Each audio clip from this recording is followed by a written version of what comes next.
Force multipliers. Why weapons matter. What's up, folks? This is Justin Garcia, aka Master Chim, and I got a special treat for you guys today. Another two-parter with my friend, our friend, brother to the Pressure Project, Tom Kyer of SIAC Tactical Group. Now, if you are familiar with, and if you've been following this podcast, you are, but if you're familiar with Tom's work and our conversations here on the podcast, you know you're in for a treat. You know you are about to be exposed to some golden gems of wisdom and insight into the world of masculinity, and in this case, violence specifically. We have a great talk on what weapons are, what they mean to individuals, what they represent to our plight here at the Pressure Project in general, how they could help society, and why so many people sort of get it wrong. In our second hour for the members only, and unfortunately, if you're not a member, you're not going to be able to listen to it, Tom and I actually get into the immorality, the lack of morality of the nonviolence movement, those people who would have us sort of allow this very basic component of who we are as men, as warriors, fall by the wayside. We address them and let the listeners know exactly what is trying to be done to them and what the end result may very well be one day if we don't turn it around. But as I said, that second part is going to be in the members only section. So the pressureprojectmembers.com is where you could sign up and check that out, along with everything else we have on the membership site for you. So a lot of conversation about to happen. I'm not going to take too much of your time, but enjoy the talk, and I'll see you on the other side. What's up, folks? MC here, and on the other side of this Skype video call, I have good friend of mine, good friend to the podcast, our brother, Tom Kyer. Want to say what's up, Tuan? Thanks for having me on. And we have another exciting talk planned for today. One of the good things about having Tom on is, we don't talk about the New York Giants, the New England Patriots, the Chicago Bulls, or any other bullshit that men today are being distracted by. We tend to talk about the things that matter, and today is not going to be unlike so many other conversations that we've had. The topic on the deck today is force multipliers and why weapons matter. I know that growing up in New York, there is a culture here that is very much against the idea of what force multipliers mean in terms of improving society's efficiency. And I grew up thinking, no, only bad guys had guns. Bad guys and cops had guns. The average citizen didn't have a firearm. I didn't grow up really using weapons aside from the one little knife that everybody in the neighborhood had, or admittedly, in the neighborhood I grew up, we all knew somebody that had a gun that probably never fired it, probably never even knew if the damn thing worked. So that the connotation for weapons in my upbringing organically was very much negative. I never believed the hype. I continued to plug on, and my training eventually led me to SIAC, and it's with SIAC that I was really not only exposed to so much of the weapons training that I'm a part of today, but really was given the proper perspectives on how to maximize, my relationship with that training. I always laugh when people say, or hear that I do SIAC, and they say, oh, you're a knife guy. It's like, yeah, I'm a knife guy. Exactly right. But SIAC is so much more than that. And this topic, I think, is a great topic to sort of use to illustrate how thinking properly about weapons will really give you the actual benefits that they could offer somebody.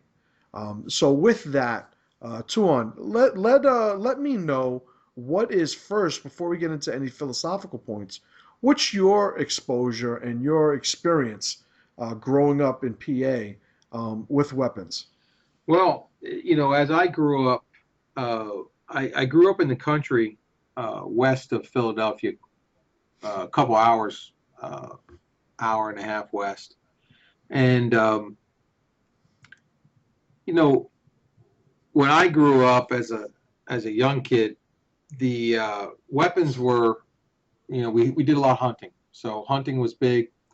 Every kid had a knife. Uh, it was just part of what we had when we rolled around.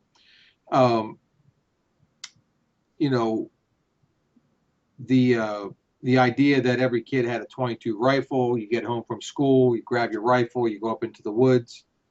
Um, all of that kind of stuff was very commonplace. Um, and so we didn't grow up in a society where there was no guns, or where they were looked at as evil, or only bad people had them or anything like that. But you know, it was also not, when I was young, it was not an overly violent area. It was up in the woods. Up in the country. It wasn't until I was 14 that I moved to Philly, and 14 or 15, I guess, I moved to Philly, and was involved in an area with a higher population density and more crime and more fights and stuff like that. So growing up, that was my progression. But I had been trained to shoot when I was young by my father, and it was pretty much everyone learned to do that. And So that was kind of the firearm uh, thing. My family has always been involved in shooting and hunting and all that kind of shooting sports as well. So yeah, so that's my background as far as that goes. And now, your first, aside from what had happened in your family growing up and being introduced to shooting, is the first weapons training in a martial arts sense when you began SIOC?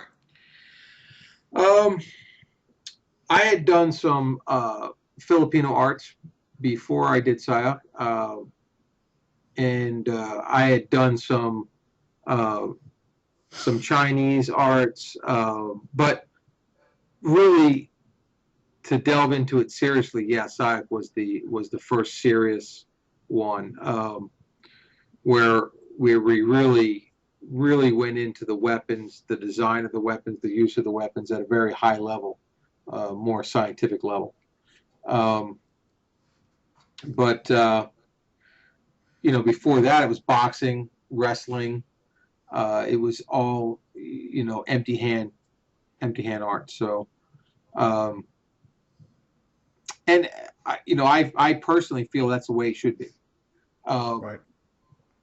not for any reason, as far as, like, a lot of people say, well, for safety, you should train in the empty hand stuff first, and I'm not. That's not necessarily what it is. I believe that we should start from the center and work out. So, to have control of your body, and to be able to use all of the striking and grappling attributes, everything that your body can do without the weapons that are outside. Um, that should all be structured first, because then when you introduce handheld weapons, you have a better control of your body. You have more tools uh, to bring to bear in combination with those weapons when you use them.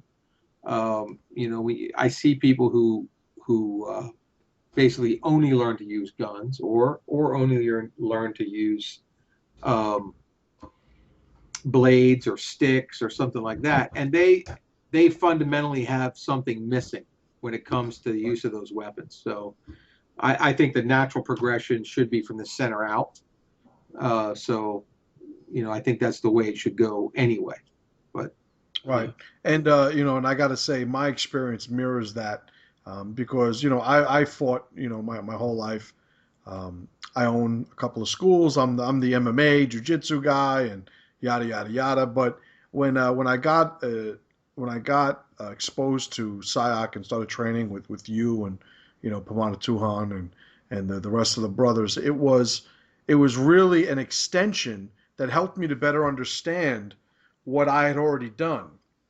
So I better understood the application of what I was already capable of, and started discovering those universals.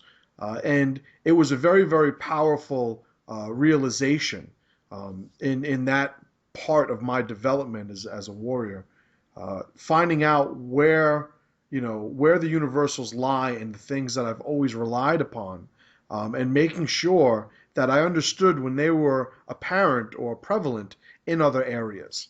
So when it came to the knife fighting, or the knife fighting, or the other things, eventually becoming a shooter, um, all these things remain consistent conceptually. And without being, exposed to those concepts, you just think, you sort of reduce yourself to the application. Well, he's just just an MMA guy. He's just a knife guy. He's just a shooter. Whereas now, I'm a warrior. I know how to leverage violence, if necessary, and it doesn't matter, what I use or apply those concepts to, Right. because I've been given the universals, and you were very much a big part of that development of mine. Let me ask you now, some people, because this conversation is really going to mirror so many other conversations that happen today regarding the Second Amendment, without getting into the legalities of the Constitution and the interpretation of what seems like pretty fucking, clear English to me, but without getting into the legal aspect of it, conceptually, why do people have such a hard time talking about weapons? I think even to the uneducated, they understand what a weapon can do. Uh, they usually fail to understand what can be done even without a weapon. So they're kind of fearful of the weapon, and the capability of the weapon, not realizing that that capability to produce a lot of bodily harm and death is there without the weapon. I mean, more people are probably killed with a boot heel than any other weapon in the world. I mean, people are drugged to the ground and stomped on until they're dead. The Everyone's kind of scared because they, even without education, understand that they can get shot and killed. They understand that they can get stabbed, um, and they don't realize how easily they could be killed with an elbow. You know, um, so they have that aversion to what they look at as, um, they overemphasize the ability for a gun to kill. You know, People think if they get shot, they're going to die. The average person, which isn't true. Um, and they think that a person really is not going to kill them if they just use their bare hands, and which is also not true. Um, so it's just really the uneducated, emotional, fearful individual, and that is very prevalent in our society, and therefore that fear is in like the little bit that they know. They watch Hollywood, they do this, and they think they have some understanding of how weapons work and capability, and then that fear just translates to their emotional understanding of things. Um, the You gave me uh, a great take. I've actually heard you say this before, on occasion, and you brought it up a little while ago, before we started the call, about when somebody's sitting in front of you and they, because you don't have a gun, they think they're safe. Yeah, you know, if if uh, if someone knows that you have a gun on them, they're suddenly uncomfortable, or if they see you carrying a blade, they're uncomfortable, and that lack of comfort or that discomfort comes from, uh, they feel suddenly the realization that they could be killed by you. Um, and I've told people before when we've had this kind of conversation comes up, and they're uncomfortable because I have a gun on me. And when we begin to ferret out their discomfort, it comes down to they're nervous that that capability is sitting in front of them. And I like to remind them that I'll kill you without my gun just as easily. Um, Right. and I can kill you with a ballpoint pen. I can kill you with my bare hands. You'll be just as dead. Um, and I let them know. I look at them and I say, "Look, I'll kill you anyway." And there's nothing you can do about it. There is nothing you can do about it. And I want them to feel uncomfortable for reality, not Right. for some fantasy. And if Right. you're uncomfortable because I have a gun on me, because now I have the capability of killing you, I'll kill you anyway. Right. So you should feel uncomfortable all the time when you talk to me. If that Right. is how you do business, if that's how Right. you live your life, just Right. fearful of every possibility. And so that to me is kind of encapsulates the average sheep, like the average person, the way they look at things, their fear-based um, lens that they look at life through. And Right. really, we would be a lot better off as a tribe, as a group, as a nation, as a society, if they would all just make themselves stronger or allow us to make them stronger. Um, that's not going to happen, probably, but uh, that's the problem. The problem is their fear.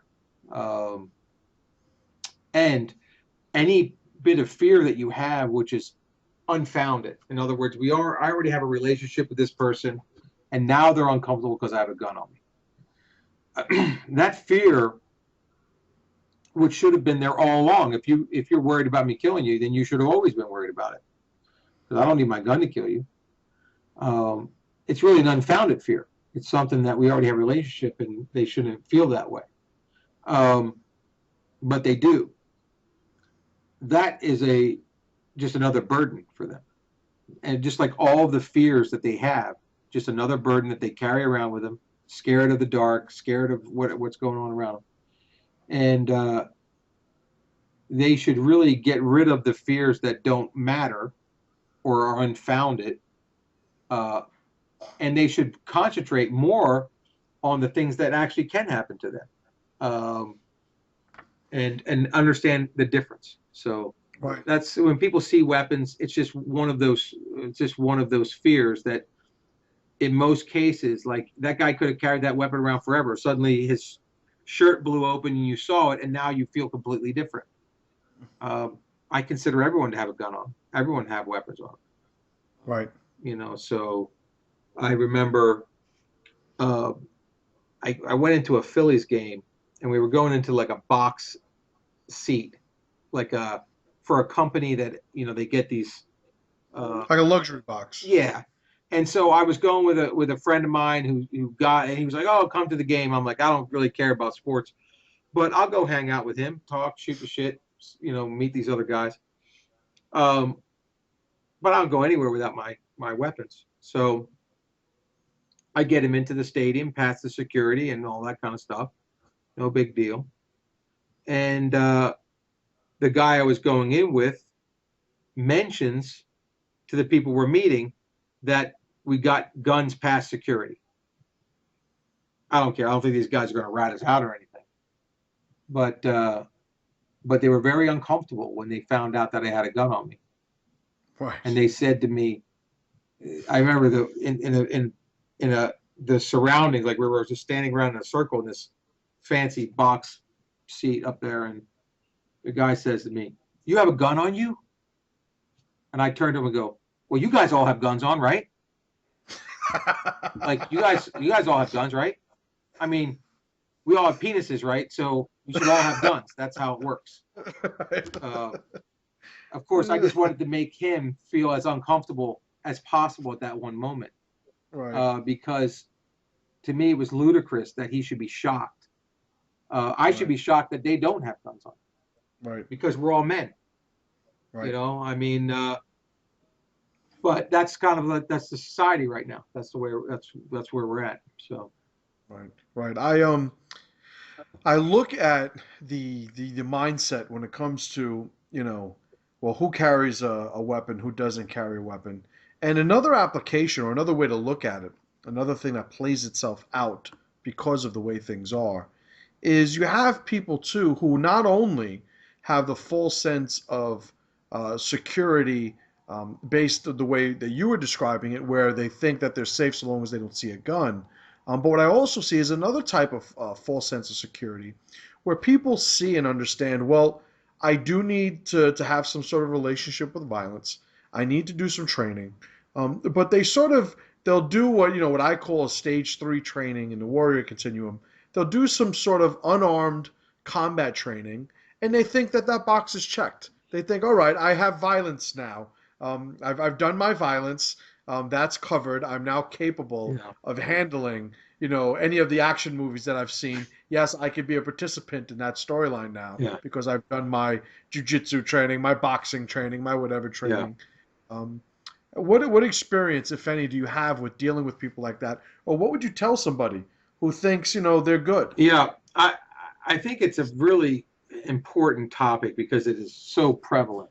It's something that's everywhere, and some of it is put out by people who teach.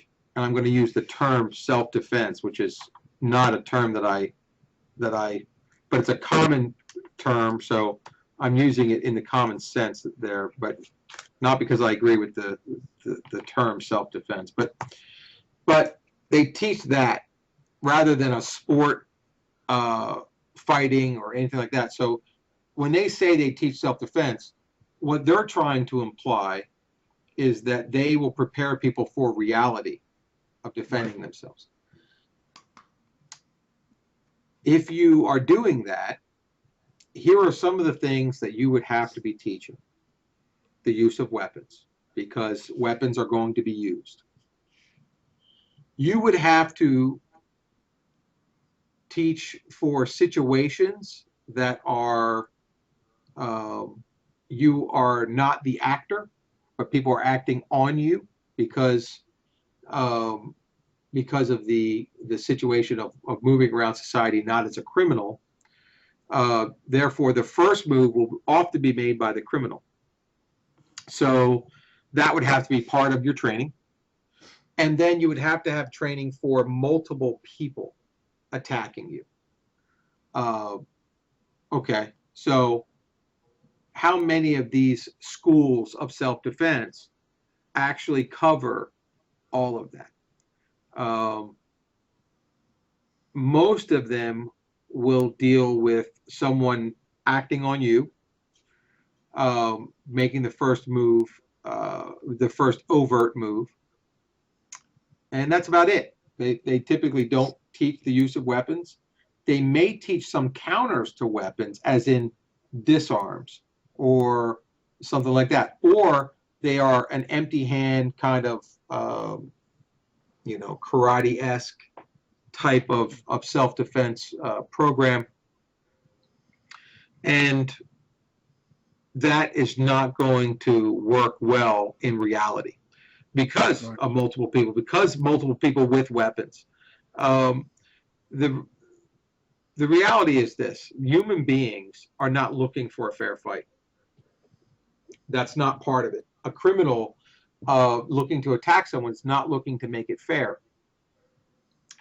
If the criminal doesn't have a weapon, he probably is not going to attack you Right. unless he feels so dominant physically that the natural weapons he has, his his hands, his grappling ability, his elbows, his knees, his feet, are those weapons are so well defined and developed, uh, that he has a superior weapon to you, and therefore he will make a move. Um, a lot of times, he's going to use a purpose-built weapon, which is, um, any type of weapon that is designed as a weapon. And a weapon is basically, the definition should be an implement which is used to do harm to something that's living. That's a weapon. Um, and you know, it could be anything that he has. You know, we look at weapons as fixed weapons, weapons of opportunity. We have impact weapons. We have the way the weapon wounds, and looking at them that way. But any of these things can be something. When a guy takes someone down and grabs their head by the hair and smashes it on the sidewalk, he is using a weapon, which is Right. the sidewalk. Um, and this will happen without any training. But you know, if the people out there are thinking that it's going to be some kind of fair fight where they're going to use empty hand only, and that's what they were taught in their school, um, and that someone else is obligated in any way to do that, I would say the exact opposite. They're obligated to not do that because the idea is to win. So is there, you know, that's what they need to be told by their teacher. That's what they need to be told, is that weapons are going to be used at opportunity. Every opportunity he's going to use a weapon that's superior to yours.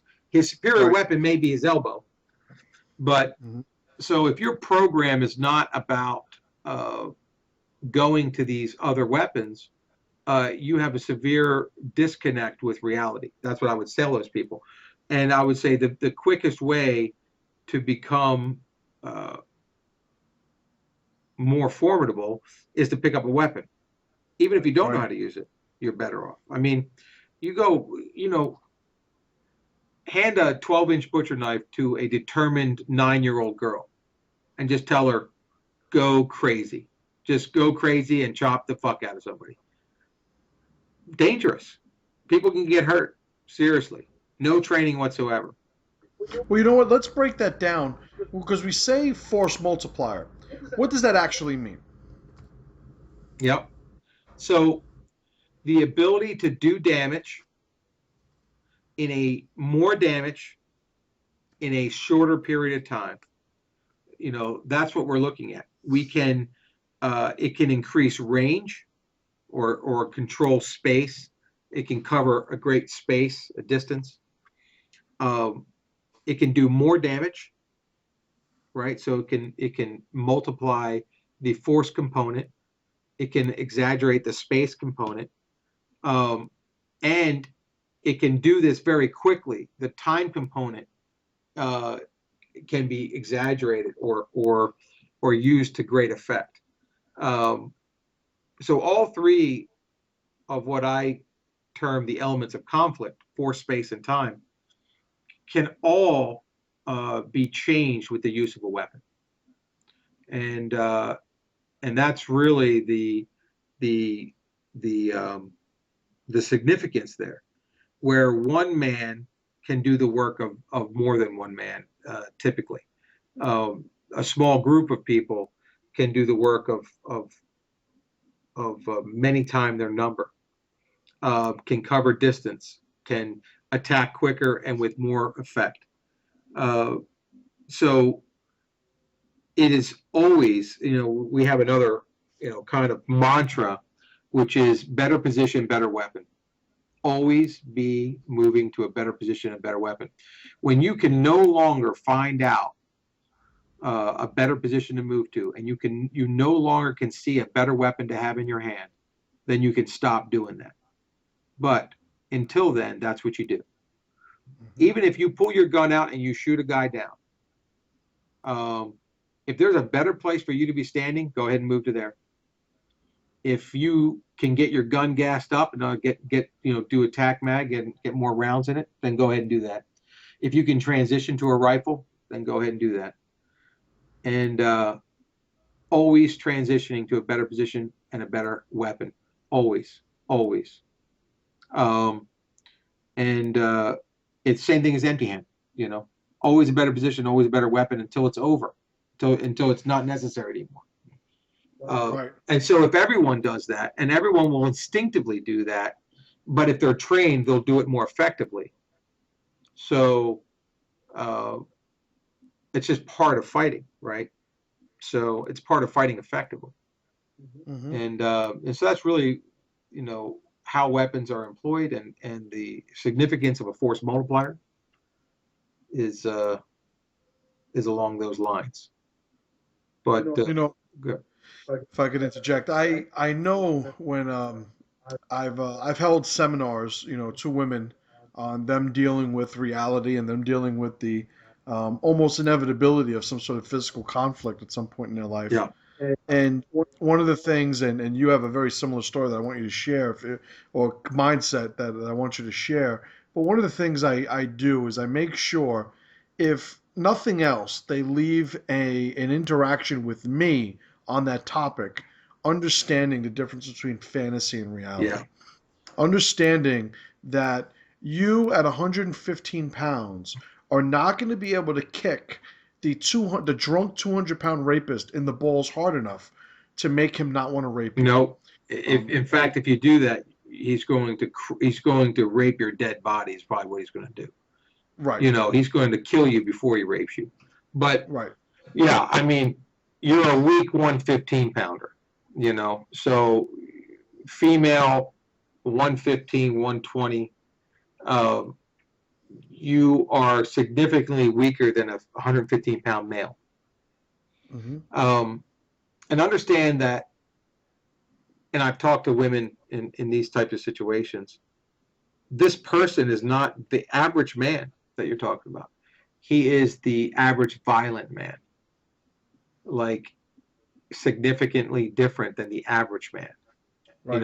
and We're not getting the vegan accountant. right, right. And so preparing for that, um, there's a lot of mental preparation when you are much smaller, not necessarily not necessarily kind of raised with the use of violence, but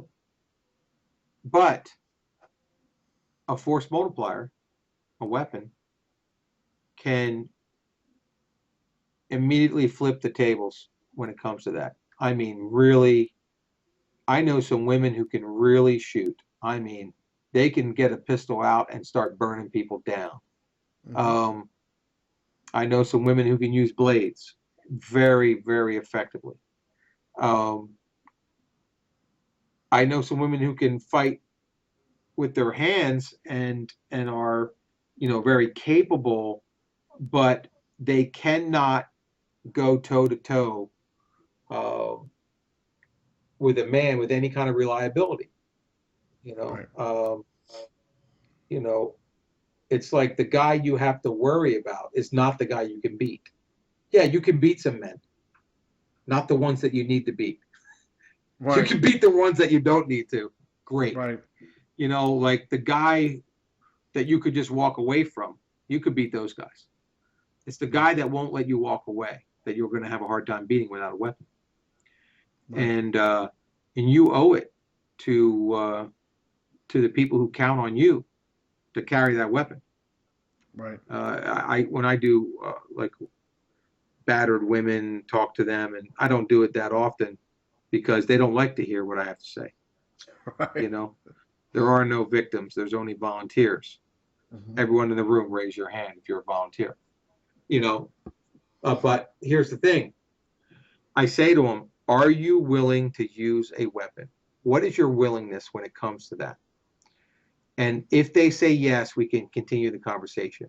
If they say no, you should probably go train with someone else Right. because I take it very seriously. The people that I invest my time in training, I I take it very seriously. They are, to me, joined with me now in a tribe of people that I've trained.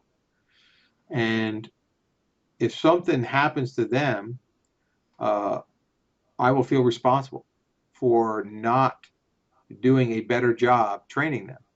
So what I want as much buy-in on their end that I have here. And I want to know if you're going to use a weapon or not. because if you won't use a weapon, this relationship should not go any further, because I don't Right. want that. I don't want Right. this relationship anymore. You have to at least meet me that halfway. So that's how important it is for women to understand weapons, uh, because their natural weapons are not as good as the weapons that men carry around with. Right. Their hands and elbows and all that stuff aren't as good. So it's do you have a good enough weapon on you? Like, I carry a pistol every day. I don't carry my rifle every day, although I might have one in the car every day. I don't walk through the store with it, because I believe that I'll be able to get done with my pistol what needs to get done in any kind of reasonable situation that I can foresee happening. Um, and there are guys who walk around and say the same thing about their hands. Right. They say, well, anything that I can see happening, I can handle with my hands. And I guess there are women who say the same thing. Right. Now, I would say those guys are mistaken, let alone the women. They're completely delusional. Right. Completely. Completely. Um, and the guys are delusional in that, what do you want to bet on that? What would you like to gamble with? Right. And what is the cost of carrying the weapon? Mm-hmm. Was it extra pound, extra half Right. pound? Who cares? Like, what's the big deal? But Right. you're willing to gamble everything, your family's lives. There's all kinds of things that you're gambling with.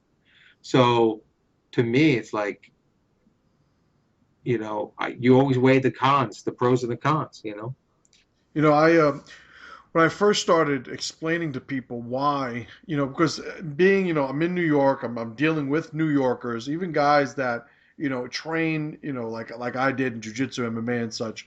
When I started training in SIOC, one of the very common things I would get was, well, why do you need to train in with, why would you need to carry a knife? You're a pro fighter, you're a black belt, you all this stuff. And I've mentioned this scenario on the podcast before, but the way I would explain it to them, um, is I would say, let's say I'm with my wife and children in a parking lot, and two guys come at me, and one of them or both of them have knives.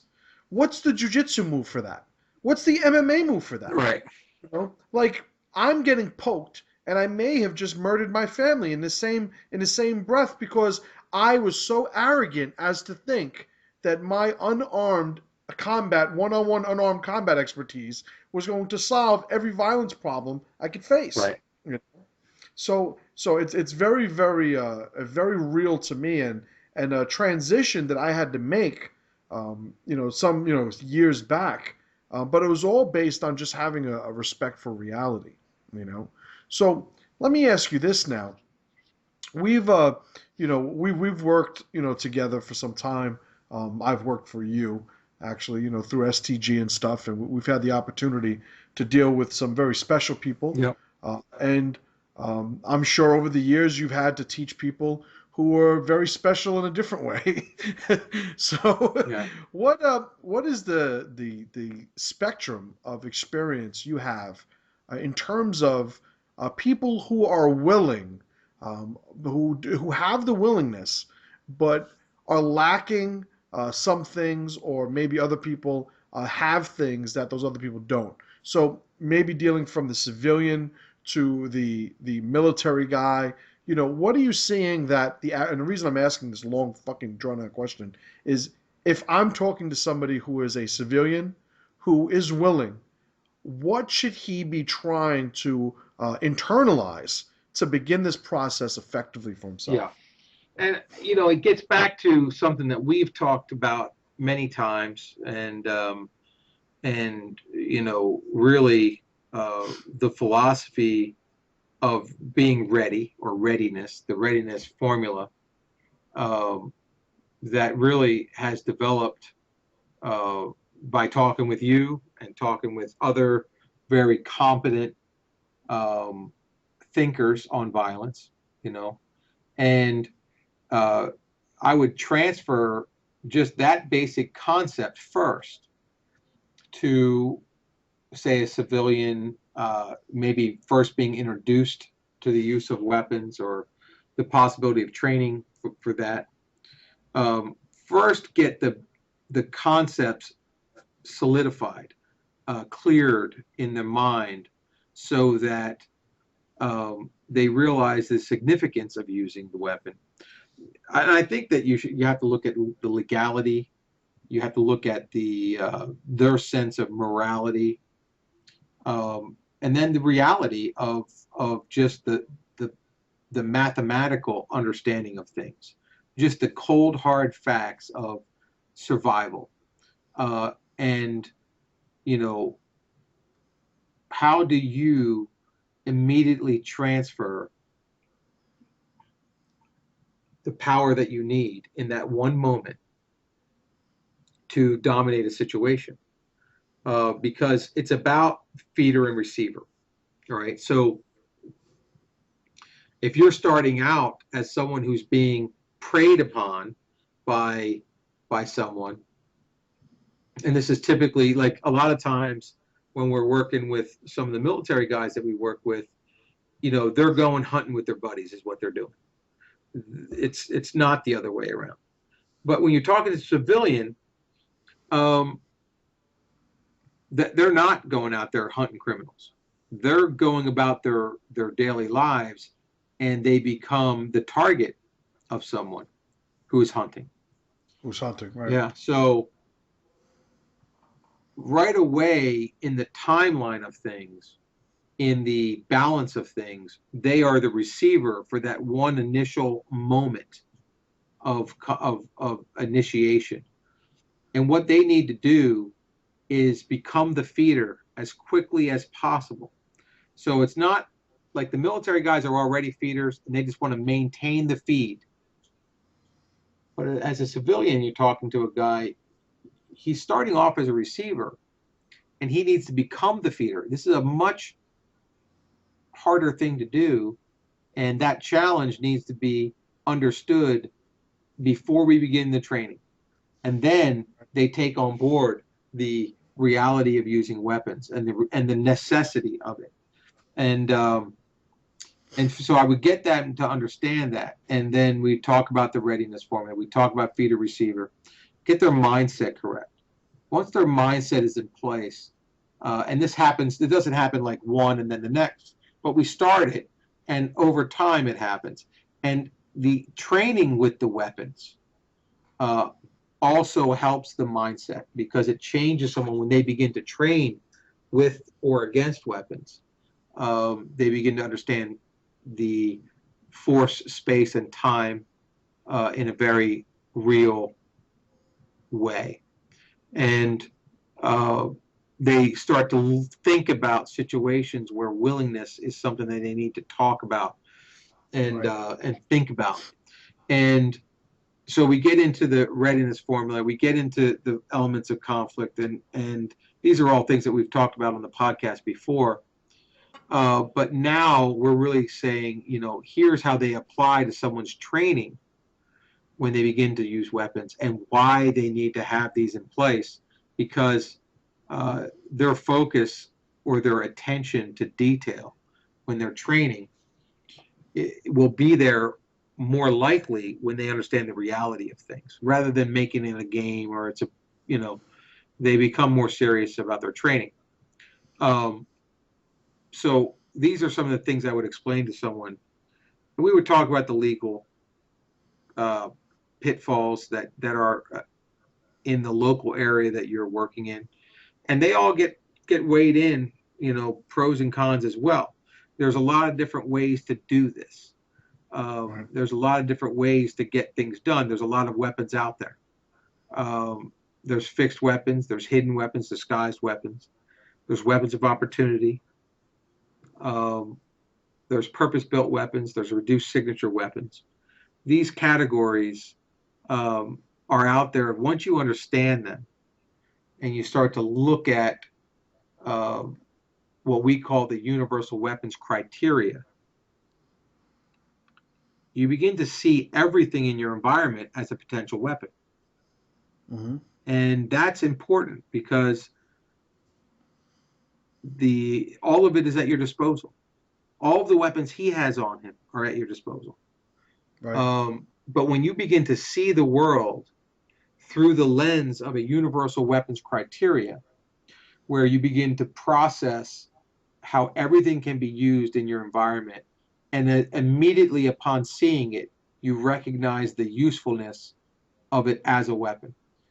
Um, you can go places uh, where you may not have a purpose-built weapon on you, but you can still function with the confidence that you would have if you had a weapon, and that was purpose-built, and Yeah. that's important, you know.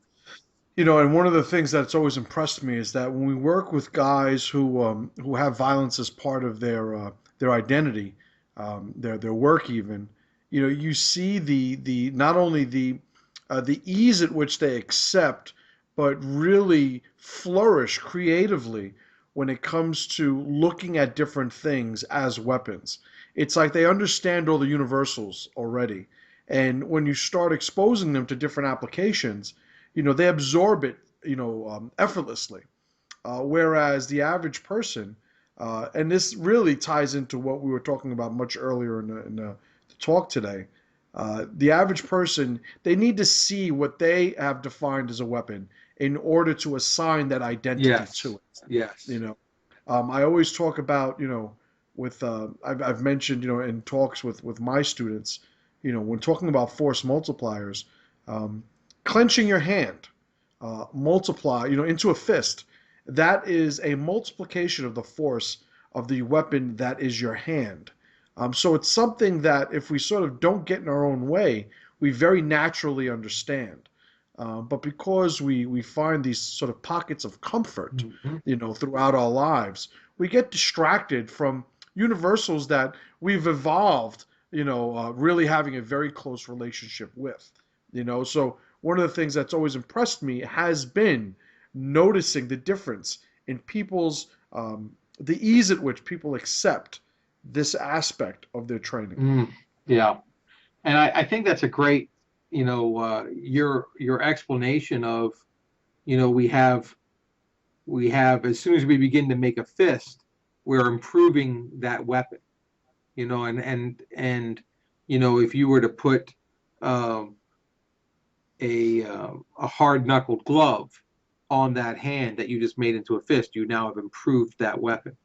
You put a weight in that hand, you now have improved that weapon. Um, and so, an important thing for people kind of to get past is that the kind of, I guess it's a fear based thing that they have, is they think that they're not using a weapon if they don't have something in their hand, and you're using Right. a weapon. You're just using a kind of an inferior weapon. Hmm. When you hit somebody with fist, your fist is a weapon. Um, how much work have you done to hone and harden that weapon? How much knowledge do you have in the use of the weapon, in targeting? Um, have you done anything to modify that weapon to make it tougher or more effective, faster, more accurate? You know, People think that they're not using a weapon. You're using a weapon. You're just using a not a very good one. Right. And so get over the fear about it, because you're always using a weapon. It doesn't matter. You know, anytime anytime you're dealing with someone in an adversarial fashion, you're using a weapon. Whether or not it's a fear, it's a psychological weapon, physical weapons. Weapons are being used all the time. So Right. let's get over that and just get down to the kind of choosing the best weapon, honing your weapon, making it work, finding out how to use it, and finding out how to get a better weapon. Right. Like, let's get past all the fear and get down to business. Uh, Right. but that's kind of the way I see it. Right. So the last topic that I want to cover in this half of the talk is, what should we do? Because I have my own experience with my boys. admittedly, and I'll say it on the podcast, a lot of the shit I won't talk about because we're in New York, Yeah. you know. Yeah. But you also have, some incredible sons of your own. But to the more in a more general sense, what's the advice you give men to introducing these concepts and ideas to the next generation? I I think that it once again comes into a mindset package, the importance of mindset. So we get back to um, all of the stuff that you and I talk about all the time, which is, um,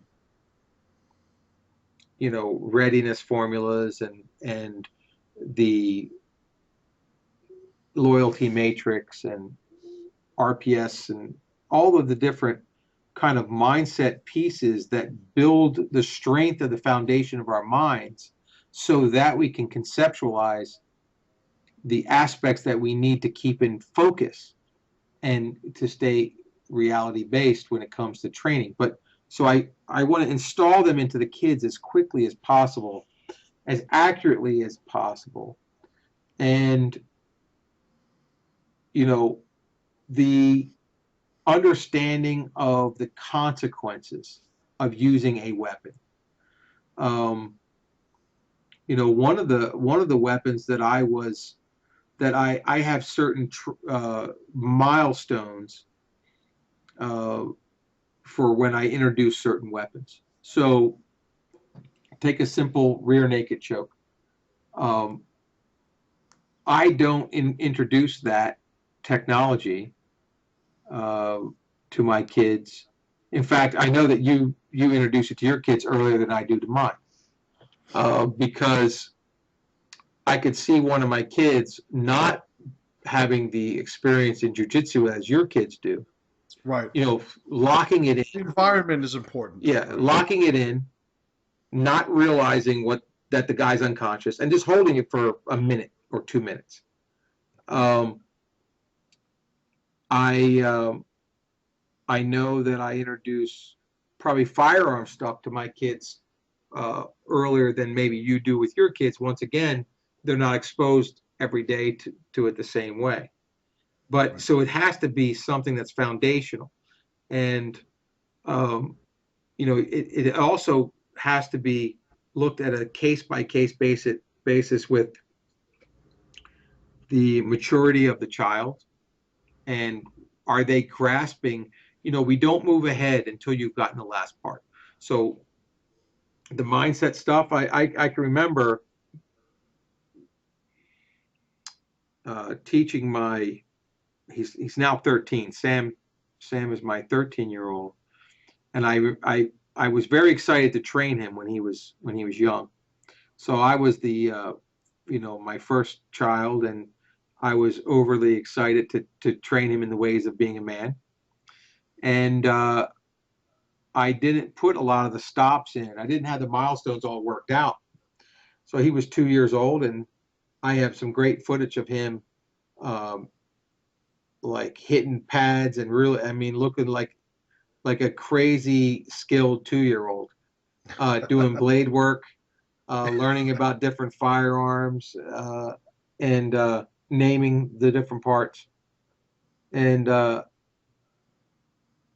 I had taught him some blade work, and specifically some sensory removal stuff when he was 2 years old.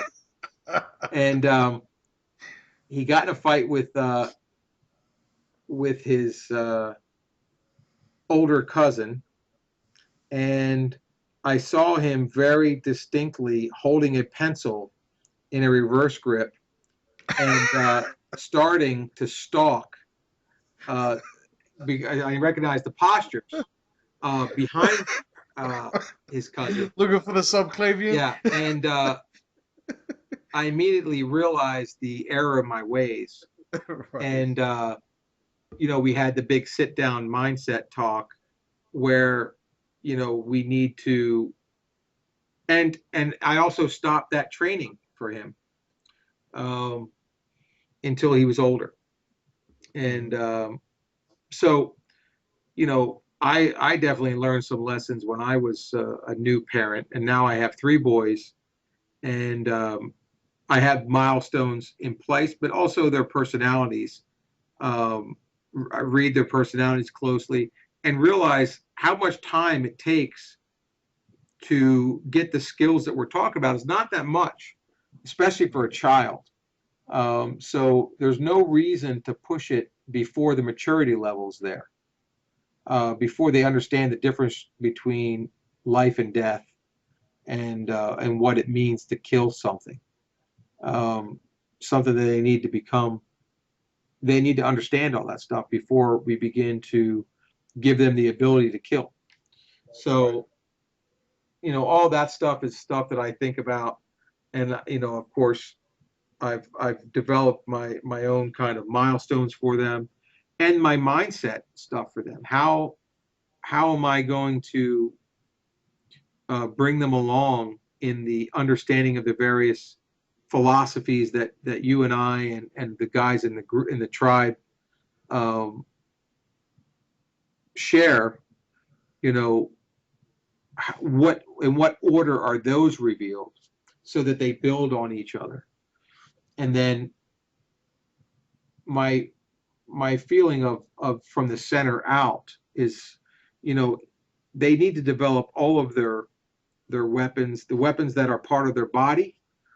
They develop first, not because they're less lethal, because they're not really less lethal. Like, they kill someone just as easily, but the that foundation is going to allow them to learn everything else better.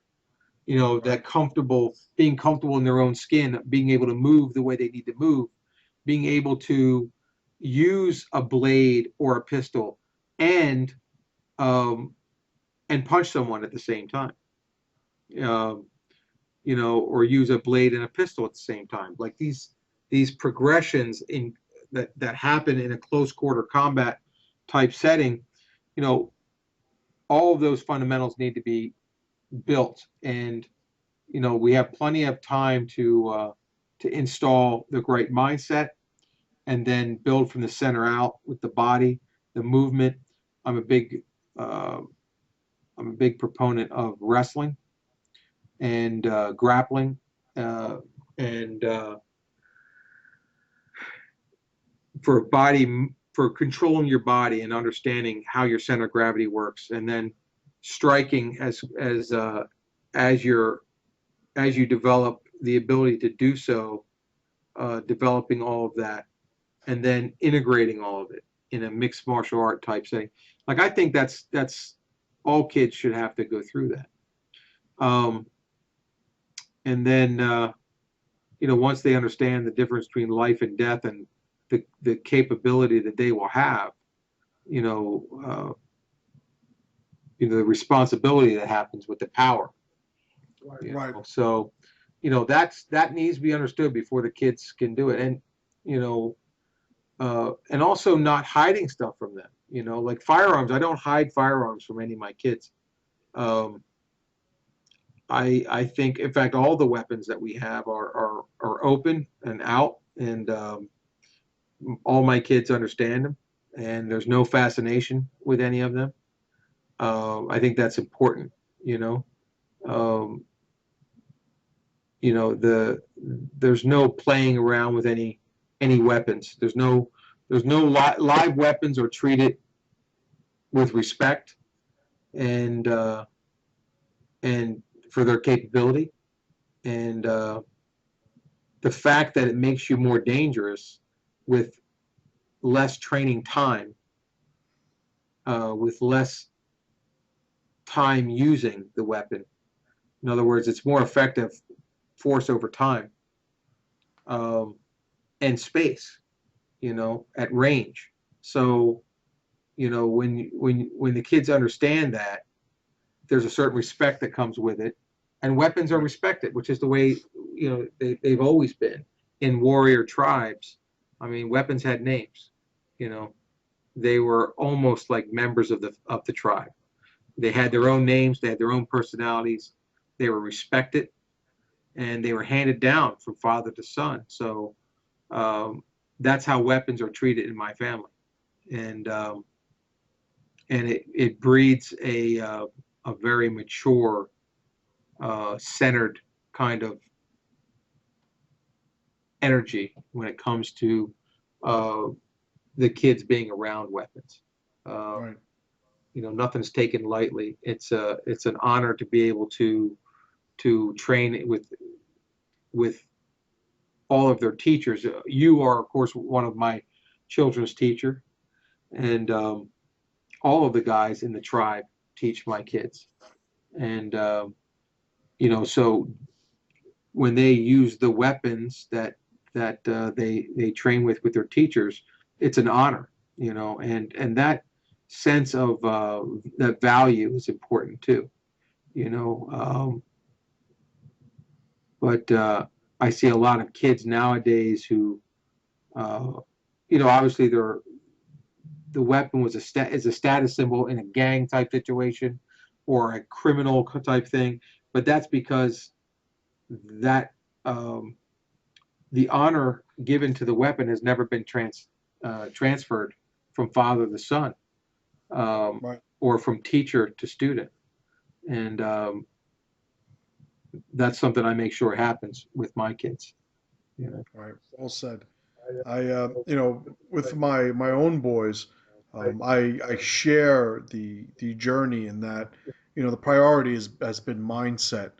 Sometimes to a very uncomfortable degree on my end, because I want to show them everything. I want to teach them everything, Yeah. but they need to understand the why first. They need to Yes. understand what these things represent, and it always surprises people when I tell them, I don't teach my sons jujitsu. My students teach my sons Yeah. jujitsu. And I'm the guy who talks about the mindset before class, the mindset after class, how to process these obstacles properly, how to tie it in to the tribe and to legacy, the links before, what'll be the links after. And, so that's very, very much my experience as well. So let's conclude our first half. A hell of a lot of information, as I knew there would be. There always is. You and I are going to take a quick break. Hmm. But for the listener listening, I hope you appreciated this talk. Um, the rest of this talk will be in the members section. So those of you that are members on the pressureprojectmembers.com, you can go there and listen to the rest of this talk.